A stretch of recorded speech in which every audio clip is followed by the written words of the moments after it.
بسم اللہ الرحمن الرحیم الحمدللہ رب العالمین وصلی اللہ علی محمد وآلہ الطاہرین۔ موضوع گفتگو حرام معاملے، اور حرام معاملوں میں سے ایک اہم ترین حرام معاملہ کہ جو موضوع ہے ہماری گفتگو کا، وہ ہے معاملہ اس صورت میں کہ جس چیز کا معاملہ کیا جائے، یعنی جس چیز کو بیچا جائے یا خریدا جائے، وہ غصبی ہو۔ بس غصبی چیز کا بیچنا اور خریدنا یہ دونوں حرام کام ہیں۔ بس اگر کسی کو معلوم ہے کہ یہ وہ گھر ہے کہ جو کسی اور کا ہے اور اس شخص نے قبضہ کیا ہے، اس گھر کو خریدنا حرام ہے۔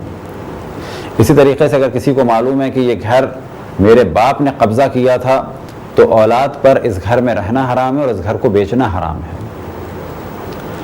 اور اسی کے ضمن میں آ جاتا ہے غصب ہی کے ضمن میں کہ موقوفات کو بیچنا، یعنی وہ چیزیں کہ جو کسی پر وقف ہوئی ہوں۔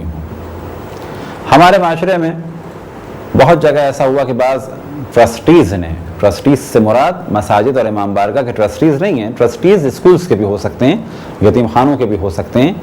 تو ٹرسٹیز نے یا ان کی آل اولاد نے بعد میں یہ کام کیا کہ وقف شدہ املاک کو، یعنی وقف پراپرٹی کو بیچ دیا، تو یہ کام بھی جائز نہیں ہے۔ بس یہ ذہن میں رکھیں کہ وقف شدہ چیز کو خریدنا اور بیچنا، اسی طریقے سے غصب چیز کو کہ جو قبضہ ہوئی ہو، کسی سے چھینی ہو، اسے خریدنا یا بیچنا جائز نہیں ہے۔